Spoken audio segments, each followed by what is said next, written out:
Well, friends, Jason here, checking out the 5G sector again today.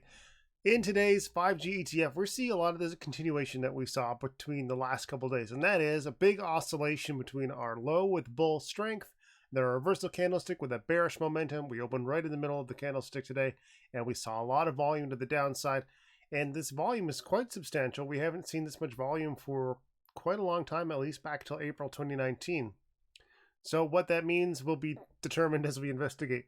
But it's definitely noteworthy, and this is going to be a lot of momentum to the downside again. Close very close to the low of day, so I will be looking for another test of 24.15 unless somehow magically things turn around before pre-market. That's the direction that I'm leaning. 24.15 is a key level for us to hold. Below that, we have some support here, the low of 24.13. So really, we can just consider that to be one big line in the sand. 24.15 to 24.13, and then we're going to start looking at these other days should we break those levels. Bulls turn things around. 24.72 is going to be the key level, and on the daily 25.04 or just 25 psychological.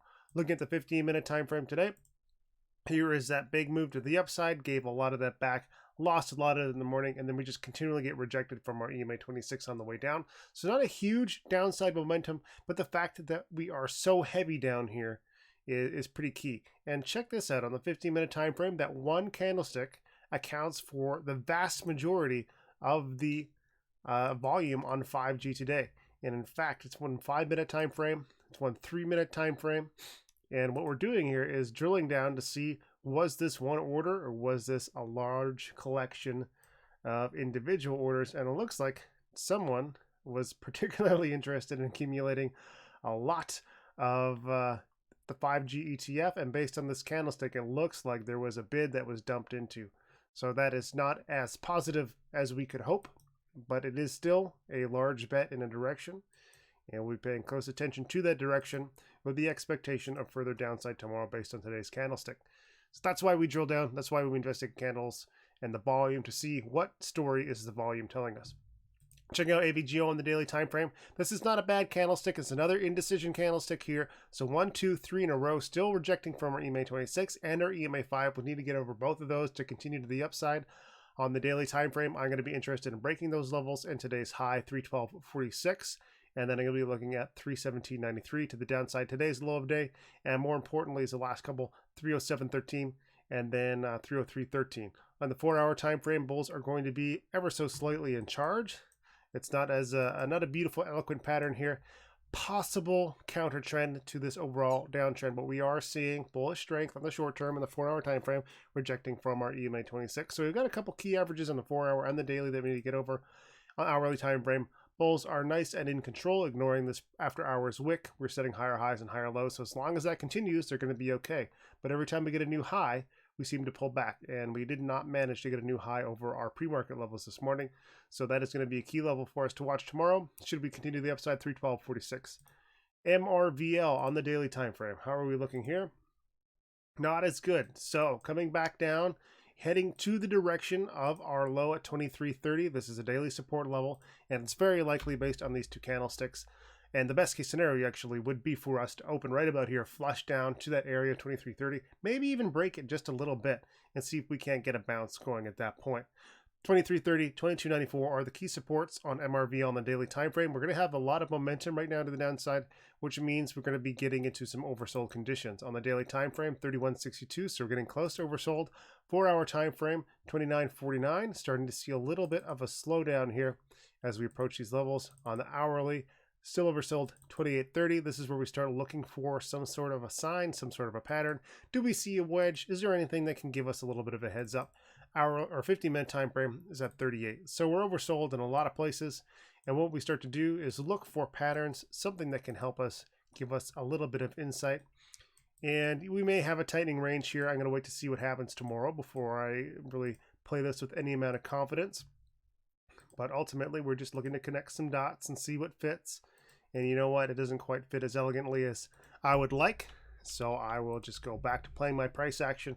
And what I would love to see tomorrow morning on MRVL would be for us to open pretty much where we are now, get that flush, see if we can't actually break 23.30, see what's on the other side of that. If we start tripping a lot of market stop orders, get a quick flush down, that might just extend us far enough to get a real good bounce going.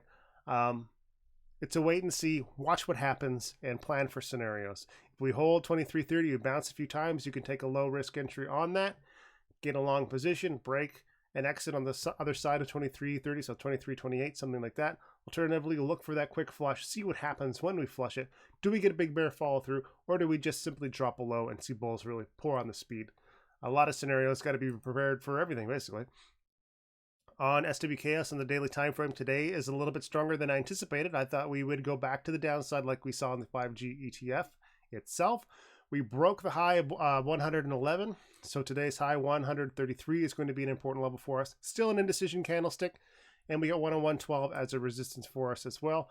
On the 4-hour time frame, so far we are continuing a tightening range, so we may set up a 4-hour equilibrium, in which case we would look for a higher low sometime either tomorrow or the day after above 95.63, which would have us coming down, setting that higher low and continuing this range.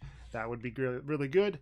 If we open below 133 tomorrow, we would look for a break of that and good follow through and see if that bulls can't get something going with a little more positivity and pizzazz behind it. 80 on the daily time frame, a little bit of a tightening range continues here. Somewhat similar setup, so what we would look for at this point would either be a break of 116.31 and today's high of day, or a little bit of a pullback and see if I can get a higher low over 108.67, very similar to what we just talked about on SKS. You can see how this potential tightening range is setting up. On INSG, a big day today, big bull push on decent volume, but we saw a lot of profit taking, much more so than we have seen previously, so that is likely, I hesitate to say this because of how strong INSG has been, but it is likely that we're going to see more downside tomorrow because of the volume and the bearish attack that we have seen today.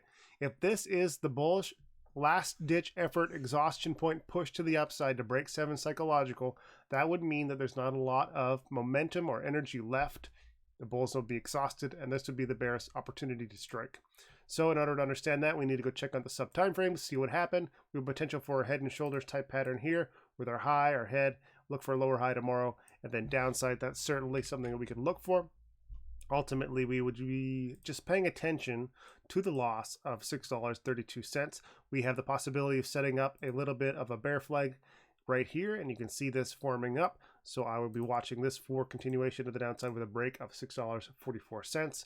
Alternatively, bulls could step it up, get over top of our EMA 6, try to change the trend, in which case I'm just going to go back to that 4-hour and look for that higher low underneath $7.08. And that's what I would be watching. It's a lot of watching, a lot of scenarios, and that's what technical analysis is all about. Wait till those situations come to you. You're prepared for them. You know what to expect. You know what your plan is. You get your entry, you get your stop loss, wait for your exit. It's beautiful.